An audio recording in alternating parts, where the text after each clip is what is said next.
సంపినోడే సంతాప సభ పెట్టినట్టుంది నిన్న బీఆర్ఎస్ వాడు పెట్టినటువంటి సభ. అది నిరుద్యోగ సభ కాదు, నిరుద్యోగులకు ఉద్యోగాల కోసం పెట్టే సభ కాదు.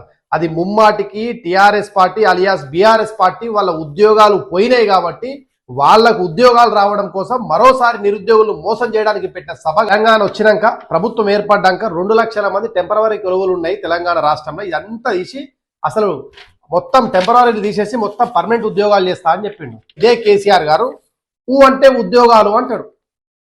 ఆయన ఊ అన్నది లేదు, జీవితాంతం ఊహు అన్నది తప్ప. ఒక్క నోటిఫికేషన్ ఇచ్చి దాన్ని 3 సార్లు ఎగ్జామ్ పెట్టించి పేపర్ లీకులు చేసి విద్యార్థుల ఆత్మహత్యలకు బలిదానాలకు మరోసారి కారణమైనోడు టీఆర్ఎస్ వాడు, బీఆర్ఎస్ వాడు, కేసీఆర్, కేటీఆర్, హరీష్ రావు, కవిత. నిండు అసెంబ్లీలో ఇదే కేటీఆర్ నిన్న కూర్చొని సన్నాయి నొక్కుతుండు కదా, ఉద్యోగాలు ఇవ్వాల్సిందే రావాల్సిందే అని. ఇగో అందరికీ ఉద్యోగాలు ఇవ్వలేం అని చెప్పేసి ఈయన అసెంబ్లీలో మాట్లాడతారు. గీళ్ళు వచ్చి వేదిక మీద పెట్టి ఇష్టమైనట్టు మాట్లాడిపోతారు.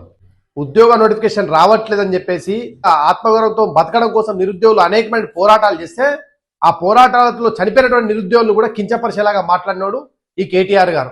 అన్నాడు బోడ సునీల్ చనిపోయిండు, గొల్ల గణేష్ చనిపోయిండు, రమేష్ చనిపోయిండు, ప్రవళిక చనిపోయింది. ఇంతమంది సావులకు కారణం ఈ కేటీఆర్ బీఆర్ఎస్ ప్రభుత్వం కాదా? అది మర్చిపోయారు అనుకుంటున్నా ప్రజలు. అసలు దీని నేను మాట్లాడద్దు అనుకున్నా.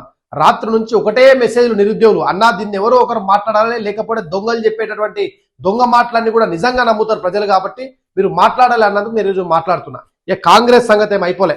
ఇగో ప్రియాంక గాంధీని పట్టుకొచ్చి ఇదే సరూర్నగర్ స్టేడియంలో నేను ఉద్యోగాలు ఇస్తా అని చెప్పి మాట్లాడాను, నిరుద్యోగ వృత్తి ఇస్తా అని మాట్లాడాను.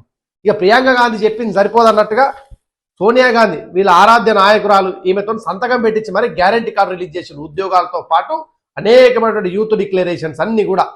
ఇవన్నీ కూడా నీటి మీద మూటలు అయిపోయినాయి. ఇవాళ ఎమ్మెల్సీ ఎలక్షన్లు, జిహెచ్ఎం ఎలక్షన్స్ వస్తున్నాయి కాబట్టి ఇటు కేటీఆర్, కేసీఆర్, బీఆర్ఎస్ పార్టీ, ఇటువైపు కాంగ్రెస్ నిరుద్యోగులను మరోసారి మోసం చేసే కుట్ర పడుతుంది.